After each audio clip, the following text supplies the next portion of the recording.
కదా, అంబటి సోదరులపై criminal case. ఇదే పేపరు. అంబటి సోదరులపై క్రిమినల్ కేసు, బెదిరించారని అంబటి సోదరులపై క్రిమినల్ కేసు పెట్టారు. మంచి ఉత్సాహంగా రాశారు. ఎవరు?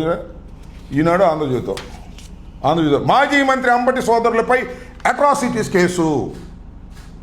చాలా ఉత్సాహంగా ఆంధ్రజ్యోతి, ఈనాడు దొరికాడు రాంబాబు కేసులు పెట్టారా అని ఉత్సాహంగా రాశారు. ఆ TV5 బిఆర్ నాయుడు గారి ఛానల్లో బ్రేకింగ్ వేశారు. అంబటిపై కేసు, త్వరలో అరెస్టు. ఏదో వాళ్ళ ఉత్సాహం కొద్దీ వాళ్ళు వేసుకున్నారు. నేను ఈ సందర్భంగా ఒక బాధ్యత కలిగినటువంటి నాయకుడిగా దీని మీద కూడా నేను స్పందించాలి. మాజీ మంత్రి అంబటి సోదరులపై కేసు, అట్రాసిటీస్ కేసు అని. ఎవరో పిల్లి బాబురావు అంట, నాకు పెద్ద పరిచయం ఉందో లేదో నాకు గుర్తులేదు. ఆయన ఏదో కంప్లైంట్ ఇచ్చాడట. దాని మీద పోలీసు వారు కేసు కట్టకపోతే ఆయన కోర్టుకు వెళ్ళాట. కోర్టు వారు కట్టమన్నారట. పోలీసు వారు కట్టారు. అసలు నాకు తెలియగలుగుతా, అసలు కట్టకుండా ఎందుకున్నారు? పిల్లి బాబురావు ఇచ్చిన మరుక్షణమే కేసు రిజిస్టర్ చేయాల్సింది. ఎందుకు రిజిస్టర్ చేయలేదు? మన కోర్టుకు వెళ్ళాల్సిన అవసరం ఏంటి? నేను మొన్న వెళ్ళినట్టుగా. ఇప్పుడైనా ఈ భారతదేశంలో చట్టం ఏం చెప్తుందంటే, ఎవరైనా ఒక కంప్లైంట్, ఒక నాన్ కాగ్నిజబుల్ అఫెన్స్ని ఎవరైనా పోలీసు వారి దృష్టికి తీసుకువెళ్ళినప్పుడు, whether it is oral or reduce in to writing, immediately they have to register the case. Register చేసిన తర్వాత విచారణ చేయి. దానిలో నిజాలుంటే అరెస్ట్ చేయి. అరెస్ట్ చేయడానికి అవకాశం ఉంటే, లేదంటే కోర్టులో ఛార్జ్షీట్ ఫైల్ చేయి. This is the procedure of the criminal procedure court. ఇవాళ మా మీద కేసు పెట్టారు. సరే, ఎట్టకేలకు కేసు రిజిస్టర్ చేశారు. Under section 351(2) class 2 class 3 BNSS. ఇది criminal intimidation. 2 section 35 BNS general, అంటే ఉద్దేశపూర్వకంగా ఇంటెన్షన్తో చేసిందని. అట్లాగే SC/ST atrocities act section 3 class 1 class R class 5 ఈమె చేశారు. మంచిదే, నాకేం అభ్యంతరం లేదు. చేశారు, రిజిస్టర్ చేశారు, పేపర్లో వచ్చింది. చాలా ఉత్సాహంగా ఈనాడు, ఆంధ్రజ్యోతి, TV5 ఉత్సాహంగా ప్రకటించారు. నేను ఈ సందర్భంగా మార్నింగే I call to CI, I call to DSP. అయ్యా, మీరు ఈ కేసు రిజిస్టర్ చేసుకున్నారు, మంచిదే, విచారణ జరపండి.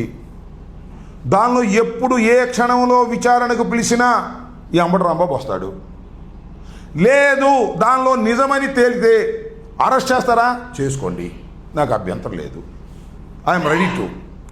I'm a law abiding citizen. 2.5 సంవత్సరాలు మంత్రిగా, 10 సంవత్సరాలు శాసనసభ్యుడిగా పనిచేసిన బాధ్యత గల పౌరుణ్ణి, చట్టం అంతో ఇంతో తెలిసినటువంటి వ్యక్తిని నా మీద కేసు రిజిస్టర్ చేస్తే నేను చెప్తున్నా, క్వాష్కి వెళ్ళను, యాంటిసిపేటరీ బెయిల్కి వెళ్ళను. విచారణ జరిపి వాస్తవాలుంటే మీరు చట్ట ప్రకారం ఏ యాక్షన్ తీసుకున్నా దానికి సిద్ధపడి ఉన్నాను, పారిపోను. నేను పోలీస్ వారికి మనవి చేసేది ఏంటంటే, ఏదో లోకేష్ చెప్పాడేనో, లేకపోతే చంద్రబాబు చెప్పాడేనో అర్ధరాత్రి ఇప్పుడు వచ్చి మా తలుపులు బాధకండి. లేదు, మొన్న ప్రేమ్ తీసుకెళ్ళారు కదా, అర్ధరాత్రి వచ్చి తలుపులు బాది పగలగొట్టి అట్లా తీసుకెళ్ళమాకండి. I'm a law abiding citizen. లేదంటే ఆ సుదర్శన్ రెడ్డి అనే అడ్వకేట్ని మొన్న నంద్యాలలోనో కడపలోనో కాలర పట్టుకు తీసుకెళ్లారే, అట్లా తీసుకెళ్ళమాకండి. కాల్ చేయండి అయ్యా, వచ్చేస్తాను, ఇబ్బంది ఏమీ లేదు. మీరు అరెస్ట్ చేయాల్సి లేకపోతే బయట నుంచి రాంబాబు గారు మిమ్మల్ని అరెస్ట్ చేస్తున్నారు, రమ్మనండి, వచ్చేస్తా. చట్టం ఉంటే చట్టంలో ఏ ప్రకారంగా ఉంటే ఆ ప్రకారం వెళ్ళండి. I'm not going to anticipatory bail. Quash కూడా వెళ్ళను. ఎందుకంటే ఈ ధైర్యంగా ఎందుకు చెప్తున్నా అంటే, నాకు సంబంధం లేని కేసురా స్వామి, ఇది సంబంధం లేని కేసులు ఏదో పెట్టేసి నన్ను భయపెట్టాలని అనుకుంటే భయపడి ఉన్నా. అన్నీ కింద పైన మిరిసిపోయి ఉన్నాను. ఎన్నో సంవత్సరాల నుంచి రాజకీయాల్లో ఉన్నాను. మీరు భయపడితే భయపడి ఏం చేయను, పారిపోనా? కేసు పెట్టగానే యాంటిసిపేటరీ బెయిల్ ఫైల్ చేసి ఎక్కడికో పారిపోనా? ఎక్కడ పారిపోను? ఐఎమ్ వెరీ పాపులర్ మ్యాన్ కదా, ఎక్కడ పారిపోను? నా గడ్డను చూసి ఎవడని గుర్తుపడతాడు. అయ్యో రాంబాబు కూడా పారిపోయారు అంటారు. ఎందుకు అప్పదు? మీరు పెడితే జైల్లో ఉంటా. అది నిజమైతే చట్టం తన పని తాను చేసుకుపోవడానికి లా అబైడింగ్ సిటిజన్గా, మాజీ మంత్రిగా, శాసనసభ్యుడిగా, జగన్మోహన్ రెడ్డి గారి ఫాలోయర్గా, రాజశేఖర రెడ్డి గారి శిష్యుడిగా సిద్ధ